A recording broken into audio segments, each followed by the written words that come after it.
अस्सलामु अलैकुम नाज़रीन। नजम सेठी ने कहा कि इमरान खान अमरीका के हक में थे, सिर्फ उनकी बदतमीजी उनको ले गई। पब्लिक के अलावा भी ये फ़ोन पे ऐसी बातें कर जाते थे जो उनके लिए बेहतर साबित नहीं हुई। सऊदी अरब CIA के पास उनकी बातें पहुंची हुई थी, लेकिन बाद में इन्होंने बहुत मेहनत की अमरीका को राज़ी करने के लिए। आइए आपको नजम सेठी का दिलचस्प तबसरा सुनवाते हैं। किसी हुकूमत को पाकिस्तान के अंदर ये नहीं कहा कि हम एक्सेप्ट नहीं करते। उन्होंने मार्शल लॉ हुकूमतें एक्सेप्ट कर ली हैं, उन्होंने हाइब्रिड रजीम एक्सेप्ट कर ली है। उन्होंने क्या नहीं एक्सेप्ट किया, वो तो सिर्फ देखते हैं कि उनके मफाद में है कि नहीं है। तो ये रजीम जो है उनके मफाद के ख़िलाफ़ नहीं है। खान साहब की रजीम जो थी कुछ उन्होंने वो भी उनके ख़िलाफ़ नहीं थी, मगर खान साहब के जो कुछ लफ्ज़ी कार्रवाई थी वो थोड़ी सी बदतमीज़ी थी उसमें। और एक सुपर पावर के साथ आप ऐसे नहीं कर सकते, ना ही आप सऊदी अरेबिया के साथ ऐसी बात कर सकते हैं। और उनकी इंटेलिजेंस एजेंसी ने खान साहब के जो रिमार्क्स थे वो पिकअप किए हुए थे। सिर्फ सऊदी अरेबिया ने नहीं पिकअप किए, CIA भी पिकअप करती रहती थी। और खान साहब अपनी प्राइवेट कॉन्वर्सेशन में तो बहुत बातें कर जाते हैं ना, तो खान साहब की बातें सारी पहुँची हुई थी वहाँ। अच्छा। तो इसलिए मैं समझता हूँ कि अब ये लोग बेचारे इन्होंने बड़ी मेहनत की है PTI वालों ने। हाँ, कांग्रेस से ये करते रहे और खत शहबाज शरीफ साहब को आ गया। शहबाज शरीफ साहब ने भी कोई लॉबिंग की है खत को लिखवाने के लिए? नहीं, मगर आप को याद होना चाहिए कि इस खत से कबल एक बहुत अहम मीटिंग हुई थी। वो मीटिंग में अमेरिकन एम्बेसडर प्राइम मिनिस्टर को मिले थे। हाँ, 15 मार्च। उसके बाद ये वाजे हो गया था कि अब रास्ता खुल गए हैं सारे, और अब जो बाइडन की तरफ से कुछ ना कुछ हो जाएगा। अच्छा। और अमेरिकन के तो हमेशा अफवाज पाकिस्तान के लीडर्स के साथ बड़े अच्छे तल्लुकात रहे हैं, और प्राइवेटली जो मर्जी एक दूसरे के बारे में कहते रहे, मगर पब्लिक में और diplomatically speaking they always had good relations. And मुझे नहीं याद कि कब तल्लुकात ख़राब थे हुकूमत के साथ। भुट्टो साहब के ज़माने में ये था बिल्कुल, बिकॉज भुट्टो साहब ने एक नया ब्लॉक बनाने की कोशिश की थी, एक इस्लामिक ब्लॉक बनाने की कोशिश की थी, जिसके साथ इंडिया वाले भी नाराज़ हो गए, बिकॉज उस वक्त नॉन अलाइंड मूवमेंट चल रहा था जिसमें सुकार्नो और टीटो और नेहरू ये लोग थे उसके अंदर, और भुट्टो साहब को वहाँ दावत नहीं मिली थी। अच्छा। तो भुट्टो साहब ने फिर 1974 में एक यहाँ इस्लामिक समिट की थी, और उनका ख्याल था कि एक मैं नया ब्लॉक बना लूँ जिसका, बिकॉज हम न्यूक्लियर प्रोग्राम करने जा रहे हैं, तो we'll be the leaders of that Islamic bloc. तो लाहौर में फिर वो इस्लामिक समिट हुई थी, गद्दाफी स्टेडियम, साहब भी आए थे, वो भी सारे आए थे। गद्दाफी स्टेडियम, वाले स्टेडियम का नाम भी रखा, गद्दाफी साहब ने पैसे भी दिए इसके लिए। तो ये सब कुछ हुआ, और भुट्टो साहब को पसंद नहीं किया जाता था, अमेरिकन्स डिडंट लाइक हिम।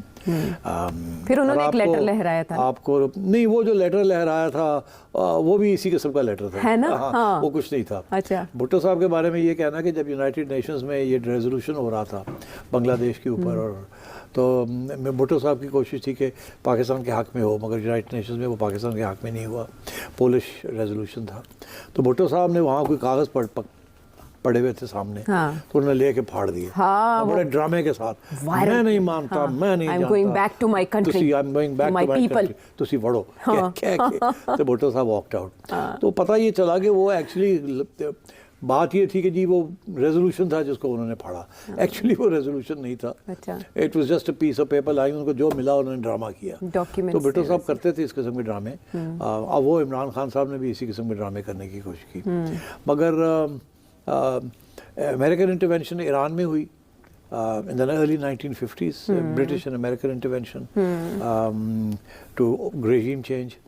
और भुट्टो साहब के ज़माने में भुट्टो साहब ने IB ने उस वक़्त एक कॉन्वर्सेशन थी जो कि बग की थी। भुट्टो साहब ने उसका भी हवाला दिया कि एक अमेरिकन डिप्लोमेट था, वो किसी और अमेरिकन डिप्लोमेट से बात कर रहा था, और IB ने उसका फ़ोन टैप किया। तो उसमें जब भुट्टो साहब की छुट्टी हुई तो उसने फ़ौरन कहीं उठा के फ़ोन किया और उससे सिर्फ इतना कहा ही इज़ गॉन, मतलब है कि छुट्टी होगी भुट्टो दी। तो वो भुट्टो साहब ने उसके बारे में काफ़ी उसकी खींचतान हुई कि देखो जी इंतज़ार कर रहे थे, उन्होंने निकाला। मगर ये खान साहब का उसके बाद पहला ही इंसिडेंट है।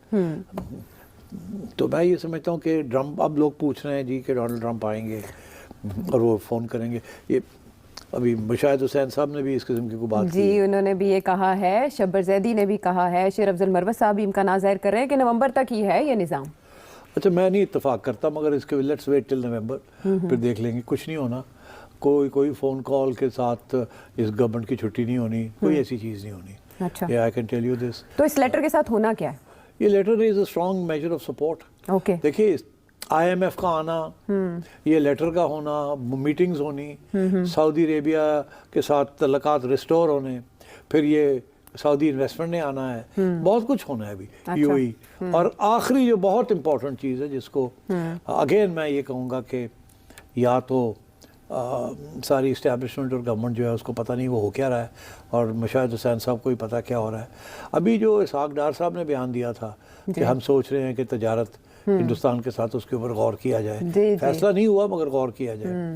تو مشاہد حسین صاحب نے پھر ایک بیان دیا کہ یہ کیسے ہو سکتا ہے کہ اسحاق ڈار صاحب نے ایسی بات کی ہے, یہ بات تو کرنی نہیں چاہیے.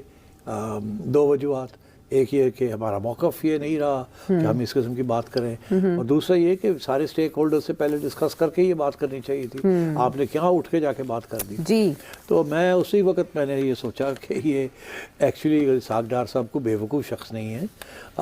یہ ساری بات جو اسحاق ڈار صاحب نے کی اس کے پیچھے کچھ نہ کچھ ہے. تو جب تفتیش کی تو پتہ چلا کہ بات بالکل چل رہی ہے, فارن آفس میں بھی چل رہی ہے اور اسٹیک ہولڈر سے بھی بات چل رہی ہے, اور گرین لائٹ مل گئی ہے کہ اس کو آگے بڑھائیں, ہلکا ہلکا کر کے آگے بڑھائیں. اچھا, اس کو ٹیسٹ کریں پانی کو. تو اس میں اسٹیک ہولڈرز اور آن بورڈ. آپ دیکھیے یہ how we can do it without any problems. تو وہ اسحاق ڈار صاحب نے بڑی سوچی سمجھی وہ پیشکش کی تھی. آج اخباروں میں یہ آ گیا ہے کہ جی فارن آفس کی طرف سے بھی بیان آ گیا ہے کہ یہ ایک ایسا موضوع ہے جس کے اوپر ہم توجہ دے رہے ہیں, سوچ رہے ہیں. اور میری جو چڑیا کی خبر یہ ہے کہ اسٹیبلشمنٹ کی طرف سے گرین لائٹ مل گئی ہے. اوکے, گو ہیڈ مل گیا ہے کہ اسٹڈی کریں اس کو. اچھا, اگر کرنا ہے تو کیسے کرنا ہے, کس سٹیج پہ کرنا ہے, کیا فائدے ہیں اس کے, کیا نقصان ہے, پورا اس کے اوپر ایک بننا چاہیے. مگر ان پرنسپل کوئی رکاوٹ نہیں ہے جو پہلے رکاوٹ تھی. اچھا, اور میں آپ کو بتا دوں جو اسٹیبلشمنٹ کا موقف ہے یہ میں نے پہلے بھی کہا تھا, اور اس وقت جب میں نے یہ بات کہی تو کچھ لوگوں کو یہ بات پسند نہیں آئی تھی.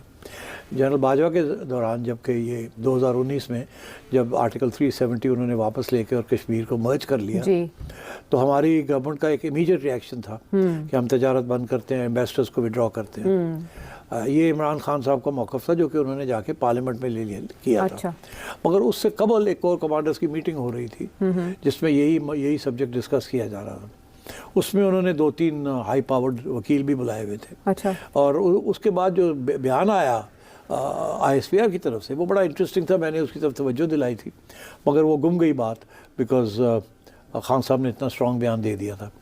جو فوج کے اندر جو لیگل اوپینین تھا وہ یہ تھا کہ یہ 360-70 جو ہے جس کے اوپر اتنا کچھ ہو رہا ہے, ہم تو اس کو مانتے ہی نہیں ہیں. ہم نے پہلے دن سے اس کو نہیں مانتا بیکاز یہ UN ریزولوشنز کے خلاف تھا.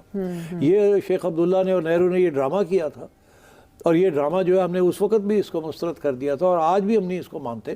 تو اگر وہ اس کو اٹھا کے باہر نکال دیا تو ہمیں اس سے کوئی تکلیف نہیں ہے, ہم تو UN ریزولوشنز کے اوپر بیٹھے ہیں. تو یہ بات کور کمانڈرز کی کانفرنس کے بعد جو پریس کانفرنس آئی اس میں یہ تھا کہ نو بگ ڈیل, مطلب ہے کہ کر لیا انہوں نے, ہم تو پہلے ہی نہیں مانتے تھے اس کو, تو اس کو انہوں نے لائے, ہم نہیں مانے, یہ لے جائیں, ہمیں کیا فرق پڑتا ہے. ہاں, وہ کشمیر کی جدا گانا حیثیت تو پاکستان پہلے. تو مگر خان صاحب نے اس وقت بڑی اسٹرانگ لائن لے لی کہ جی ہم گالیاں بھی دینی شروع کرتی نریندر مودی کو, اور پھر یہ کہ جی ہم تجارت بھی نہیں کریں گے, ایمبیسڈر بھی ودرا کریں گے. تو وہ میرا خیال ہے یو جمپ دا گن, وہ سوچ رہا تھا کہ عوام کو یہ بات پسند آئے گی. آج میں آپ کو بتا دوں وہی آرگیومنٹس جو اس وقت دیے گئے تھے فرام دی اسٹیبلشمنٹ, آج اسٹیبلشمنٹ کے جو تجزیہ کار ہیں جو ان کے قریب ہیں وہ یہی آرگیومنٹس پھر دے رہے ہیں.